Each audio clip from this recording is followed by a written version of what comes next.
अस्सलाम वालेकुम नाज़रीन, सिंधी अदब जे इंटरव्यू सीरीज़ में सतार सरोई अवां जी ख़िदमत में हाज़िर आहे। अॼु असां शाह साईं जे हिकिड़े अहम सुर ते जो हिकिड़ो नंढिड़ो तारुफ़ पेश कंदासीं।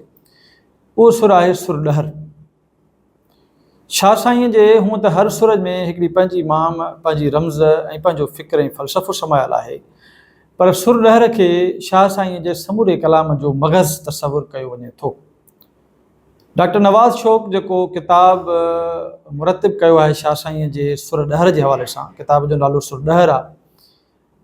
1989 ईस्वीअ में ही किताब छपियो आहे ऐं 244 उर्स मुबारक लतीफ़ साईं जो थिए थो ऐं उन ते हिकिड़ी अदबी कॉन्फ्रेंस थिए थी। उन में मकाला पेश थियनि था। उन में जेके सुर ॾहर जे हवाले सां मकाला पेश थिया आहिनि, उन्हनि सभिनी मकालनि खे गॾाए हिकिड़ो किताब सुर ॾहर जे नाले सां डॉक्टर नवाज़ शौक़ साहब मुरतब कयो आहे। डॉक्टर साहब जे हिन किताब में इहो ॼाणायल आहे त लतीफ़ साईं जो जेको कलाम आहे उन में सुर ॾहर ॼण त उनजो हिकु मग़ज़ आहे, माना उनजी अहमियत जेकॾहिं सुर ॾहर जी ॾिसिजे। ऐं जॾहिं असां सुर ॾहर खे वाक़ई में मुतालियो कयूं था त असांखे लॻे थो त हिन में तमामु घणा मौज़ूअ समायल आहिनि। हिन में हिकु ई वक़्तु अलाह साईं जी साराह, नबी साईं जी तारीफ़ त बयानु थियल आहे, पर साॻी वक़्तु हिकिड़ी वज़ाहमत बि असांखे मिले थी। साॻी वक़्तु हिते असांखे सुजाॻीअ जो सॾु बि मिले थो। साॻी वक़्तु हिते दर्द ऐं विछोड़े जो जेका कैफ़ियत आहे उहा मिले थी। कुंजुनि जो ज़िक्र हिन में असांखे मिले थो। अहिड़े तरीक़े सां जाॻो जाड़े जा समा सुख में सुम्हो, पसो उन पारां लाखो थो लोणियूं करे। लोणियूं करणु माना धाड़ा हणणु, फुरूं करणु, चोरियूं करणु। ऐं ही लाखो फलाणे जी ॻाल्हि पई थिए। ऐं तव्हां सभिनी खे ख़बर आहे, सिंधी अदब जा जेके बि शागिर्द आहिनि सिंधी अदबी तारीख़ जा, उहे ॼाणनि था त लाखो फलाणो लतीफ़ साईं जो हिकिड़ो किरदारु आहे।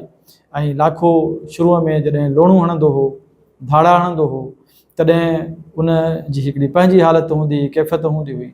पर जॾहिं उहो धाड़ा छॾे क़ौम जो रखवाल बणियो, धरतीअ सां वफ़ादार बणियो ऐं धरतीअ जी हिफ़ाज़त लाइ हुन विखूं खयूं ऐं माण्हुनि खे सुख ऐं शांती ॾियण लाइ सखावत कई, माण्हुनि जो ख़्यालु रखियो, इंसान दोस्तीअ जो रवैयो हुनजी शख़्सियत में आयो, तॾहिं हू पोइ हीरो बणियो ऐं लतीफ़ साईं जो किरदारु बणियो लाखो फलाणो।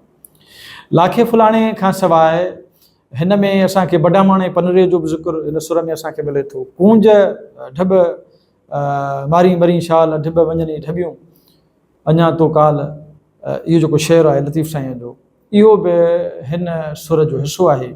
या साहिब तुंहिंजी साहिबी अजब ॾिठीसूं, पन ॿुड़ी पाताल में पाहण तारी तूं, जेकर अची मूं त मेरिया ई मान लहां।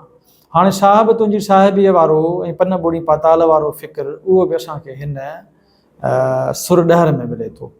ॾहर जी जेसि ताईं ॻाल्हि था कयूं त ॾहर आहे छा? बेसिकली ॾहर चवनि था पिया त थर अंदरि ॿिनि भिटुनि जे विच ते घणी वारीअ वारे हिकिड़े थले खे या मैदान खे चवनि था ॾहर।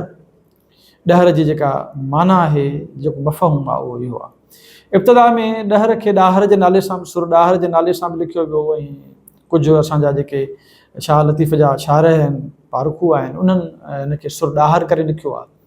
पर पोइ अॻिते हली इनखे सुर ॾहर जे नाले सां मशहूरु कयो वियो। हाणे सुर ॾहर लिखियो वञे थो पियो ऐं यकीनन इहो बि लिखियो वञे थो पियो त ॾाहर जो मुख़फ़िफ़ बणियो ॾहर, सो इन जे करे माना ही सुर ॾहर। हाणे सुर ॾहर में कुंजुनि जे वलर जी ॻाल्हि थी थिए, वलर खां विछड़ण जी ॻाल्हि थी थिए।